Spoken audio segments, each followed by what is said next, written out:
Soren Skoll thinks maybe we start to see things normalizing later on this year. Are you with him on that? I agree with my friend Soren. We're seeing, Guy, a movement of cargo pretty heavily through Lunar New Year, landings here in Los Angeles towards the end of this month of February. North American retailers continue to tell me they'll use Q2 to replenish inventory and get that safety stock at a more comfortable level. Then we'll have a chance, if we hit these two marks properly, to pivot into an earlier than normal peak season, end of June, early July. Are you going to be able to do so on the labor side? Three segments of labor. We still need a lot of folks on the job in the warehousing sector as well as trucking. But what you're alluding to is the contract with our longshore dock workers that's set to expire on June 30th. Those dock workers have been out on the job an average of 6 days a week since the pandemic began. They kicked off their annual caucus to prioritize negotiating points that will be driven when they sit down at the table with the Pacific Maritime Association later in the second quarter. I'm optimistic. You've got professionals on both sides of the table negotiating. These dock workers need to get paid what they're worth. There are several other issues that need to be tackled. I think everyone understands what's at stake here economically. One other aspect when it comes to labor, Gene, is obviously what the impact of Omicron in terms of labor outages. The longshoremen have been working incredibly hard. Everybody's been trying to work very hard to get some of these backlogs cleared.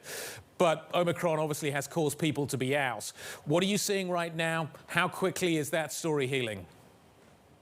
Like many around the world and right here at home, Guy, the longshore dock workers got hit hard by Omicron.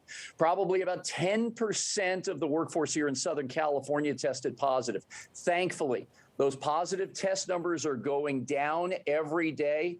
The workforce is getting stronger, and we didn't miss a beat with the cargo flow. Those numbers that we look at, Guy, and that we've talked about before on velocity of cargo are all improving, and it's because the men and women have been out there each and every day. So I'm optimistic the month of February starts to see folks come back into the workforce.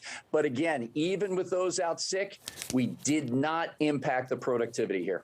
On the subject of the pandemic, we've seen and continue to see some pretty intense protests in Canada over vaccine mandates. When it comes to trucking, it's closing some key conduits between Canada and the U.S., specifically a bridge in Detroit. Could there be any ripple effects of that when it comes to trucking and logistics in the U.S. that reaches the Port of Los Angeles, Gene?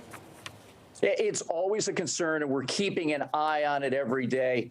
The American Trucking Association has stated many times that we're about 80,000 drivers short nationwide. We need more drivers in the port drayage industry here. It's not a matter of not having enough drivers. We've got over 660,000 commercial licenses that have been issued in the state of California. About 18,000 of those folks are registered to do business here at the ports. We need to make these jobs better. They need to be professions. Yep. We need to attract, recruit, and retain folks in this industry and pay them what they're worth as well. Well, Gene, on that note, there is certainly a push by some of the contractors, some of the trucking contractors, suggesting that they should be unionized. Do you think that will go some way, unionizing some of these contractors, making them employees? Do you think that will go some way towards maybe improving those conditions, allowing a better dialogue, and maybe improving some of those shortages that you're suffering? I do, but it's always a choice of the worker to see how they want to go on the job every day. What we've seen across the United States and even here in Southern California is that those folks who work in union organizations are just about in full employment every day. It's those who are unrepresented that we continue to see struggles with, whether it be pay, filling jobs, or requirements on shifts. That conversation needs to go a lot deeper, and it has to happen now. As we move forward into the year when, in theory, some of these things may be getting better, what is the biggest risk that you see? Well, we've got to do three things right now. Number one, while focused on everything else that we've been chipping away at for the past year and a half, we've got to look at improving American exports, getting our farmers and manufacturers back in the international game.